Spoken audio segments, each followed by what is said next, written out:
Hi everyone, हमारा next topic है time independent perturbation of an arbitrary system. तो सबसे पहले अपन इसमें एक एग्जांपल देके फिर डेरिवेशन किया हुआ है। एग्जांपल इम्पोर्टेंट नहीं है क्योंकि वो एक मैथमेटिकल एग्जांपल है, so that we are going to skip and इसके डेरिवेशन पे चलेंगे अपन ना। तो पर्टर्बेशन क्या होता है? देखो, कोई सिस्टम होता है वो आराम से स्टेबिलिटी में है, उसको हल्का सा छेड़ देना, उसके अंदर थोड़ा सा डिस्टरबेंस क्रिएट कर देना, बट बहुत माइनर सा डिस्टरबेंस होता है, उसे हम कहते हैं पर्टर्बेशन। ठीक है। तो हमारे पास यहाँ पे ये एक मैथमेटिकल एग्जांपल दिया हुआ है और ये हम नहीं करेंगे क्योंकि एग्जाम में इसका नहीं पूछा जाएगा आपको। हमारा स्टार्ट होता है यहाँ से। In quantum mechanics we deal with matrices and we develop below a perturbation scheme to handle them. So हम पर्टर्बेशन स्कीम को करते हैं कि बेसिकली हम करना क्या चाह रहे हैं वो देखते हैं ना। तो सपोज हमारे पास में कोई स्टेट है and it is described by like this n. तो उसके लिए श्रोडिंगर इक्वेशन लिखेंगे H psi is equals to E psi होता है, तो H n is equals to E n n. Now Hamiltonian जो है वो हमारा एक्चुअल हैमिल्टोनियन अनपर्टर्ब्ड, अनपर्टर्ब्ड का मतलब डिस्टर्बेंस से पहले हमारा हैमिल्टोनियन मान लीजिए कितना था, एच नोट था। हमने उस सिस्टम में हल्का सा डिस्टरबेंस क्रिएट कर दिया, उसकी वजह से हमारा नया हैमिल्टोनियन जो है उसके अंदर एक टर्म ऐड हो गया एप्सिलॉन एच प्राइम। ये जो एप्सिलॉन वैल्यू है ये बहुत छोटा है, उस वजह से सेकेंड टर्म जो है ये ऑलमोस्ट जीरो को अप्रोच कर रहा है। So this represents a very very very small perturbation in the system.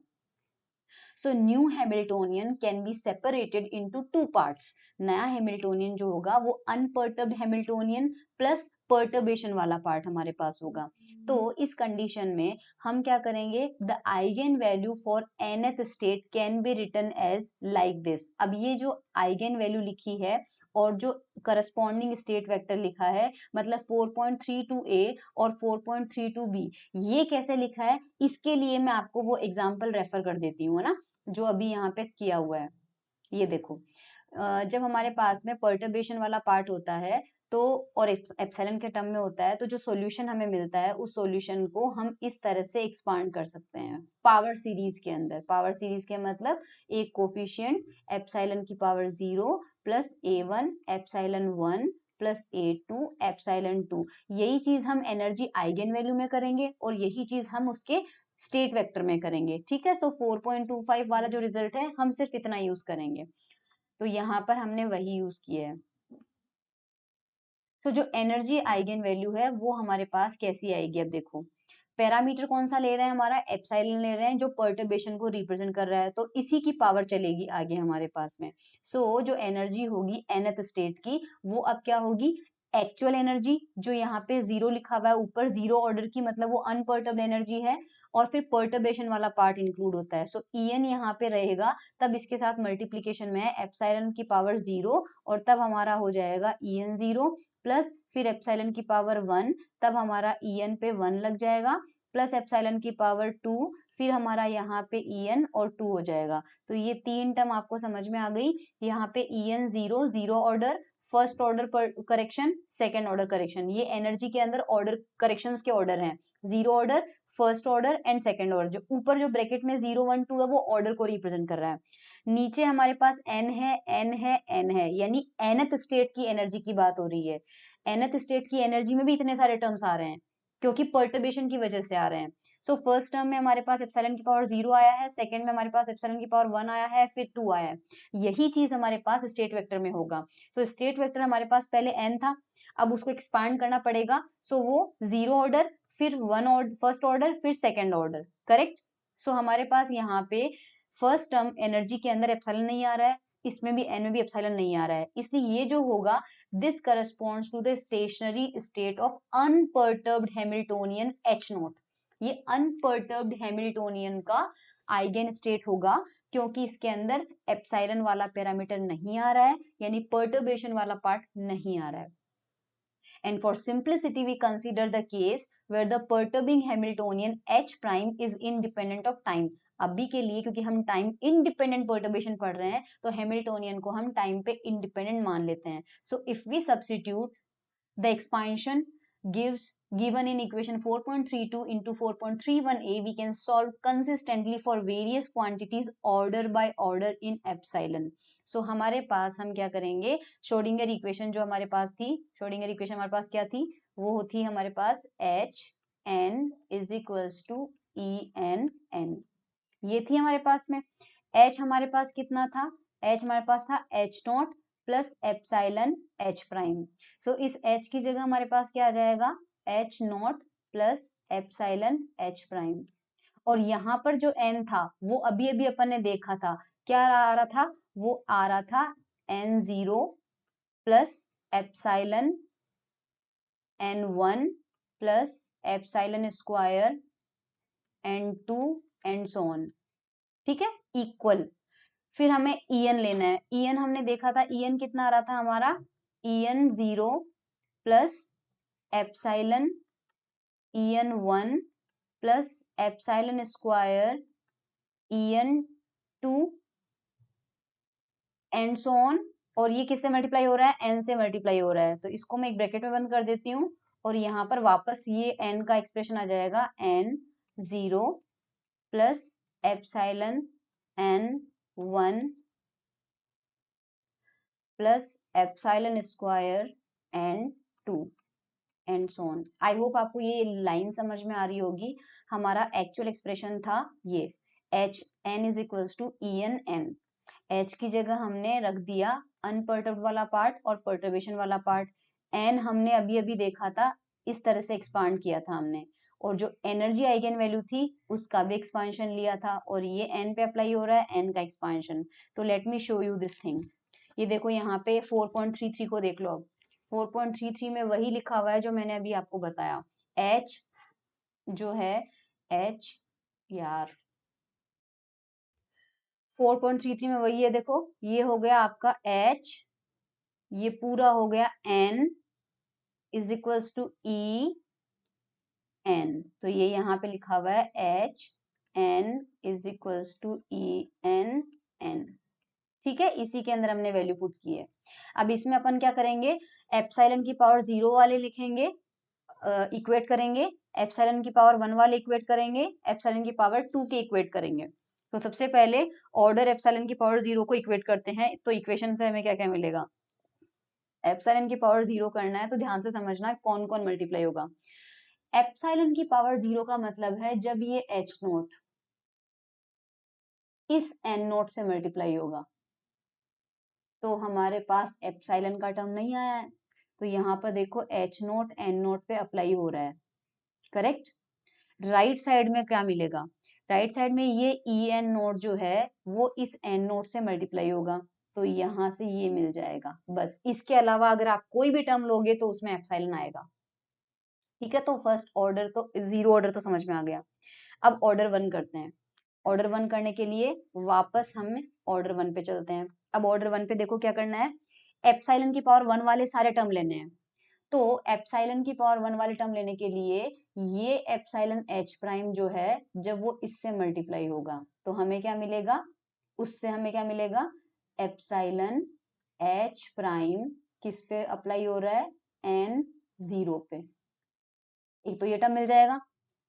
और एक मिलेगा जब ये एच नोट किस पे अप्लाई होगा, इस पे एप्सिलॉन एन की पावर वन पे, तो प्लस यहाँ पर भी एप्सिलॉन है हमारे पास में, लेकिन एच नोट है और वो किस पे अप्लाई हो रहा है, एन पे वन पे। दो टर्म मिलेंगे, ये दो टर्म मिलेंगे। अब हमें क्या कंपेयर करना है, राइट साइड में देखना है। तो राइट साइड में एप्सिलॉन क्या मिलेगा, राइट साइड में एप्सिलॉन मिलेगा, एक तो ये वाला term epsilon E n one जो है वो एन नोट पे अप्लाई हो जाए, यानी कि एप्सिलॉन ई एन वन एक तो अप्लाई हो जाए एन नोट पे, और एक हमें मिलेगा ये ई एन नोट जो है ये मल्टीप्लाई हो जाए एप्सिलॉन एन वन से।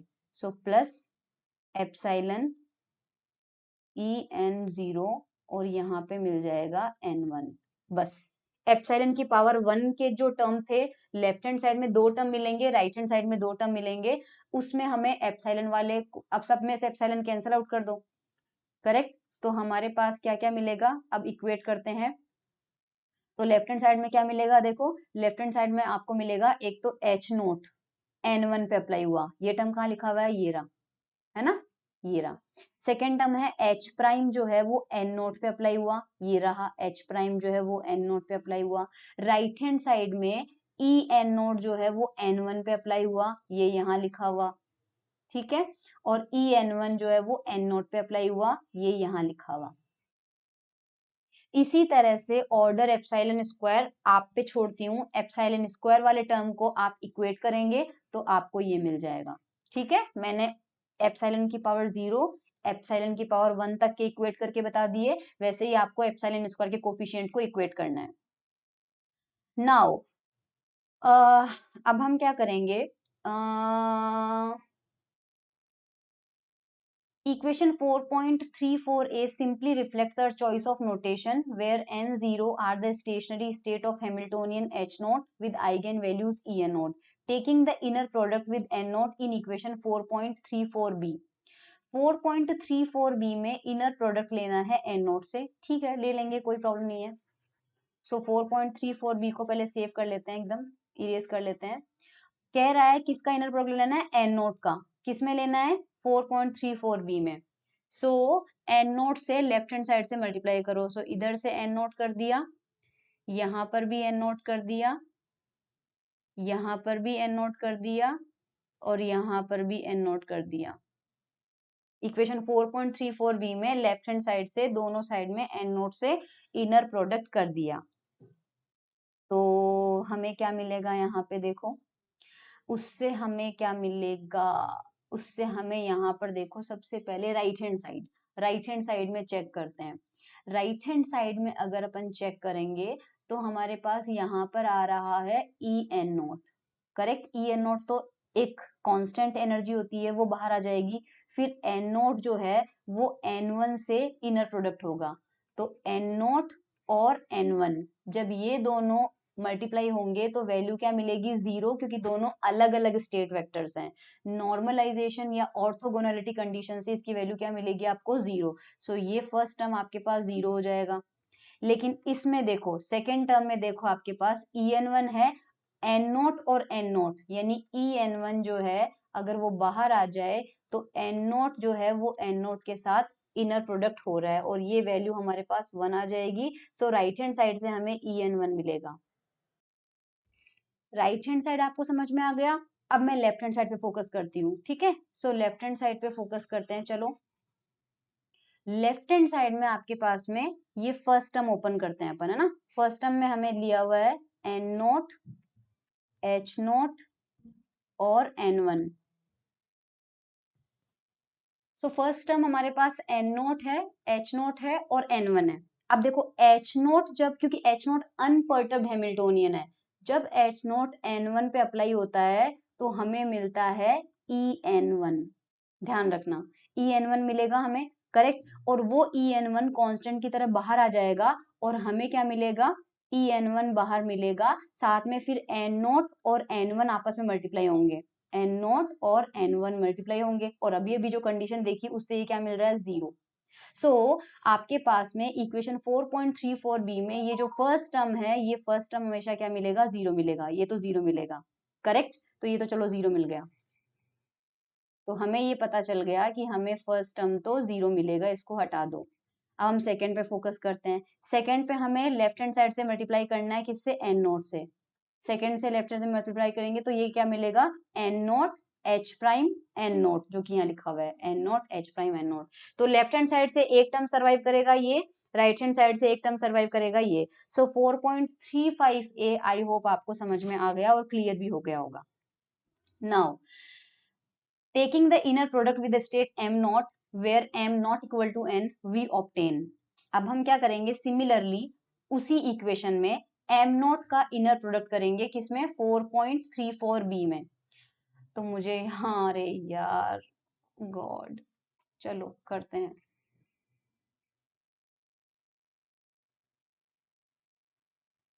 ठीक है, चलो। सो फर्स्ट टर्म क्या आएगा, यहाँ पर देखो एच नोट एन वन है, एच नोट एन वन है, और लेफ्ट साइड से किससे मल्टीप्लाई करना है, एम नोट से, तो ये टर्म मिलेगा, ठीक है। ये वाला टर्म आ गया ना। सेकंड में यहाँ पे है H prime n naught, H prime n naught already है, लेफ्ट साइड से एम नोट से मल्टीप्लाई करोगे तो ये मिल जाएगा। राइट साइड में ई एन नोट तो कांस्टेंट है ही है, तो एन वन से मल्टीप्लाई हो जाएगा कौन, एम नोट, तो ये टर्म मिल जाएगा। फिर यहाँ पे ई एन वन तो कांस्टेंट है, एन नोट से मल्टीप्लाई करोगे तो ये मिल जाएगा। ठीक है, तो हमने मल्टीप्लाई कर दिया।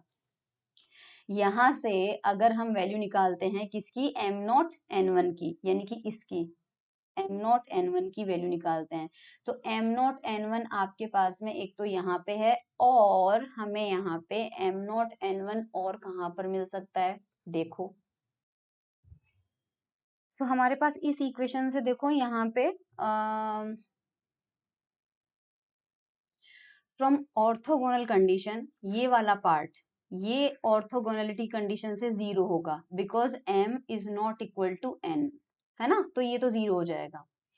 और इस पार्ट को हम एज इट इज रहने देते हैं, इसको भी हम एज इट इज रहने देते हैं। इसको ध्यान से देखिए, इसमें यहाँ पे एच नोट जो ऑपरेटर है आपका हैमिल्टोनियन है और अनपर्टर्ब्ड है, और बिकॉज हैमिल्टोनियन जो होता है वो हर्मिशियन ऑपरेटर होता है, इसलिए यहाँ से ये ब्रा पर भी ऑपरेट हो सकता है, यानी इसकी जगह हम हर्मिशियन, अगर इसकी हर्मिटिसिटी का प्रॉपर्टी यूज करें तो एम नॉट पे ऑपरेट होके ये कौन सी एनर्जी आइगन वैल्यू देगा, ई एम नॉट देगा।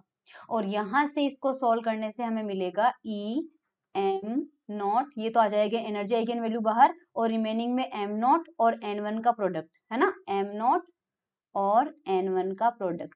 सो यहां से ये मिल जाएगा। अब अपन को क्या करना है, अब आप ये देखना, फर्स्ट टर्म ये और सेकेंड टर्म ये, इन दोनों को अगर सेम साइड में लेते हैं तो इन दोनों में से कॉमन कौन सा टर्म आ रहा है, इन दोनों में से कॉमन आ रहा है ये वाला पार्ट, ये वाला पार्ट यहाँ पर भी है और ये वाला पार्ट यहाँ पर भी है, तो इन दोनों को राइट हैंड साइड में लेंगे, लेफ्ट हैंड साइड में इसको रहने देते हैं, राइट हैंड साइड में ऑलरेडी आपके पास ई एन नोट है, ये ई एम नोट वाला टर्म भी राइट हैंड साइड में लेके जाएंगे, तो हमारे पास क्या बच जाएगा, इस इक्वेशन से यहाँ से देखो क्या मिलेगा, लेफ्ट हैंड साइड में तो हमारे पास रहेगा m naught H prime n naught, ये एल एच एस में रहेगा, राइट हैंड साइड में हमारे पास ई एन नॉट है, ठीक है, माइनस, और ये ई एम नॉट आ जाएगा अब, ई एम नॉट, और दोनों के ब्रैकेट में जो कॉमन आ रहा है वो कॉमन कौन सा प्रोडक्ट है, एम नॉट और एन वन, ये आ जाएगा।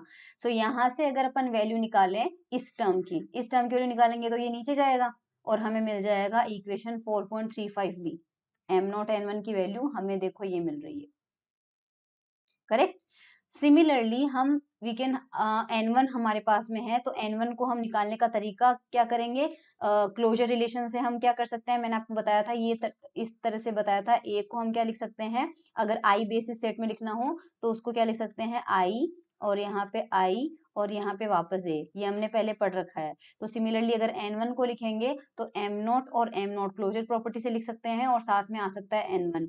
अब यहाँ पे हमारे पास ये वाला जो मैंने रेड कलर का स्क्वायर लिखा है, रेड कलर के लूप के अंदर मैंने जो प्रोडक्ट लिखा है वो क्या है, एम नॉट और एन वन, जिसकी वैल्यू यहाँ पर मिली हुई है आपको।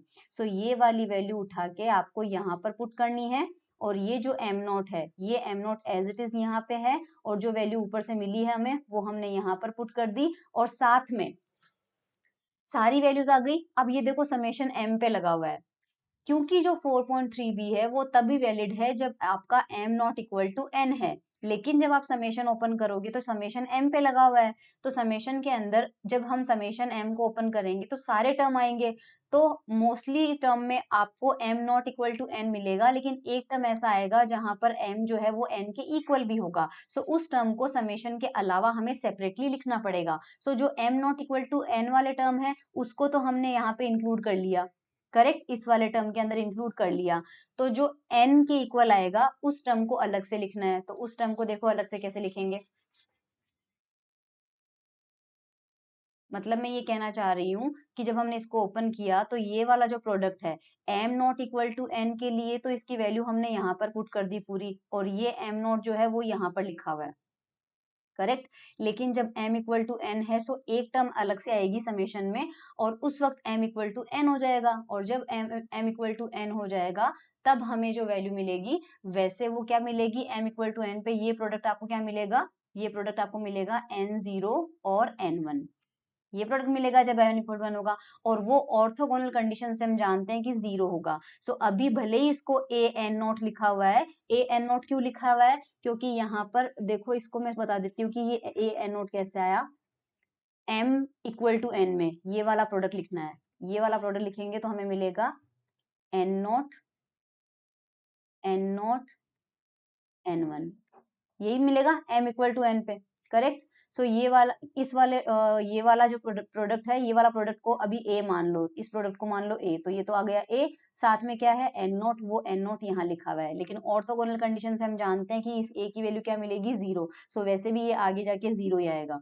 तो a जो है वो अनडिटरमाइंड है, लेकिन अब बाद में उसकी वैल्यू 0 ही आएगी। तो बाद में मैं पहले बता देती हूँ आपके पास में, ये देखो a 0 आ रहा है, तो a 0 आएगा, लेकिन अभी के लिए a को एज इट इज रखने देते हैं। चलो, अब हम क्या करते हैं, अप टू ऑर्डर एप्सिलॉन की पावर 1, फर्स्ट ऑर्डर तक अगर अपन स्टेट लिखते हैं n को, तो उसमें n नोट आएगा और एप्सिलॉन n1 आएगा, जैसा कि हमने पढ़ा था। तो n नोट को तो क्या करेंगे, एज इट इज रखेंगे, तो इसको ओपन करते हैं, तो n नोट को तो एज इट इज रखेंगे, प्लस एप्सिलॉन, और n1 की जगह 4.36a से ये पूरी वैल्यू लिख दो, ये पूरी वैल्यू, क्योंकि ये पूरी वैल्यू लेफ्ट हैंड साइड में किसकी है, n1 की है। सो n1 की जगह ये सारी की सारी वैल्यू अपन पुट करेंगे, पुट करने के बाद आपको ये वाला एक्सप्रेशन मिल जाएगा, क्योंकि यहाँ पे n नोट है और यहाँ पे a है, a है वो एप्सिलॉन से मल्टीप्लाई हो जाएगा, सो a एप्सिलॉन जो है वो कॉमन आ जाएगा और n नोट बन जाएगा, और हमारे पास ये टर्म आ जाएगा। ठीक है, ये हमें n मिल चुका है, a हमारा 0 हो जाएगा।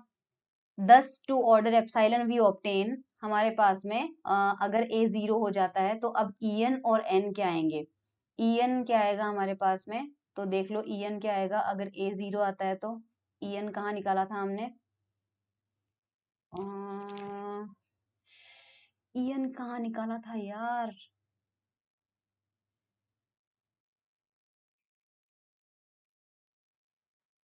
सबसे पहले तो n ही देख लो, a 0 आ जाएगा तो हमारा क्या हो जाएगा, अप टू ऑर्डर 1 लिखना है ना अपन को, ये a 0 हो जाएगा, a 0 हो जाएगा तो n की वैल्यू कितनी आ रही है, 1 जो है वो n नोट से मल्टीप्लाई होगा, प्लस ये वाला टर्म पूरा आएगा, तो n दिखा देती हूँ मैं आपको, ये रहा n, तो आ गया ना, n note plus epsilon, n तो समझ में आ गया होगा। और en की वैल्यू जो है वो हमें किस इक्वेशन मिलेगी, en की वैल्यू हमें मिलेगी,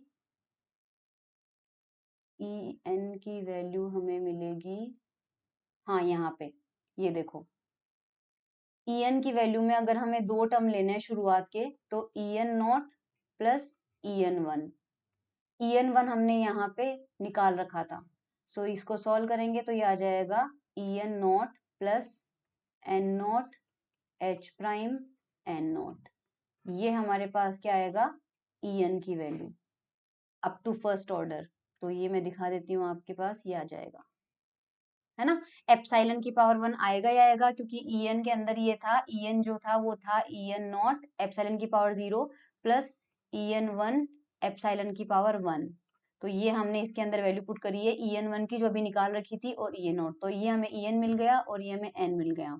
सिमिलरली अगर हमें एप्सिलॉन और स्क्वायर तक का करना है, ये फर्स्ट ऑर्डर पर्टर्बेशन थ्योरी है, ये फर्स्ट ऑर्डर पर्टर्बेशन थ्योरी है, जिसमें फर्स्ट ऑर्डर में एनर्जी और फर्स्ट ऑर्डर का आइगन स्टेट में मिल गया। सिमिलरली अगर सेकेंड ऑर्डर के लिए कैलकुलेशन की जाए तो वो अपन को नहीं करनी है, सेकेंड ऑर्डर की डायरेक्टली आप याद रख लेना, डेरिवेशन एग्जाम में कभी भी नहीं आता है, फर्स्ट ऑर्डर का ही आता है। सो फर्स्ट ऑर्डर के रिजल्ट से उसी तरह से अगर सेकेंड ऑर्डर के लिए डेरिवेशन किया जाए तो en की वैल्यू ये आएगी, और यहाँ से en की वैल्यू और सिंप्लीफाई करेंगे तो ये आएगी। ठीक है, बस दैट्स इट, सेकेंड ऑर्डर में हमें सिर्फ एनर्जी करना है, ये हमारे किसी काम का नहीं है। अब यहाँ पे एक एग्जाम्पल है ना, एक एग्जाम्पल लेते हैं, देखो एक एग्जाम्पल लेते हैं, मान लीजिए an electric field epsilon is apply, ये ई वैसे लिखा हुआ है, applied and the perturbation energy acquired bye an electron of charge E is described in the coordinate representation by differential operator। मान लीजिए हमारे पास, हमने देखा ना H नोट ओरिजिनल हैमिल्टोनियन है और H प्राइम जो है वो पर्टर्ब्ड हैमिल्टोनियन है, पर्टर्ब्ड हैमिल्टोनियन हमें कहा जा रहा है E डॉट R है, यानी ये एक्स्ट्रा एनर्जी उसके पास आ रही है। एनर्जी वैसे भी क्या होता है, एफ डॉट डी आर ही तो होता है, इलेक्ट्रॉन पे कितना फोर्स लग रहा है, ई डॉट आर, तो ये हमारे पास प्राइम वाला पार्ट हो गया। अगर इलेक्ट्रिक फील्ड जेड डायरेक्शन में है तो इस आर की जगह जेड आ जाएगा, सो ई ई और जेड, ये हमारे पास में हो जाएगा यहाँ पे यस हैमिल्टोनियन परटर्ब्ड हो जाएगा। सिमिलरली अगर मैग्नेटिक फील्ड में लेते हैं तो मैग्नेटिक फील्ड में हमारे पास में क्या होता है, एच प्राइम क्या होगा, मैग्नेटिक मोमेंट अगर म्यू है और बी मैग्नेटिक फील्ड है, सो पोटेंशियल एनर्जी कितनी होती है, माइनस का म्यू डॉट बी, तो एच प्राइम क्या होगा, माइनस का म्यू डॉट बी होगा। और म्यू हम जानते हैं कितना होता है, ये रहा म्यू जो होता है वो mu by H cross L होता है, जहाँ पे अगर उसकी वैल्यू पुट करेंगे तो ये आ जाएगा। ठीक है, एल एंगुलर मोमेंटम ऑपरेटर होता है, ये हम जानते हैं, फॉर्मूले होते हैं। मैग्नेटिक फील्ड जेड डायरेक्शन में है तो एल बी कितना हो जाएगा, बी एल जेड हो जाएगा और हमारा एच प्राइम अपन को मिल जाएगा। सो ये एग्जाम्पल है। ठीक है, सो ये था हमारे पास time independent perturbation for first order था क्या, क्या किया हमने, time independent perturbation of an arbitrary system. Thank you.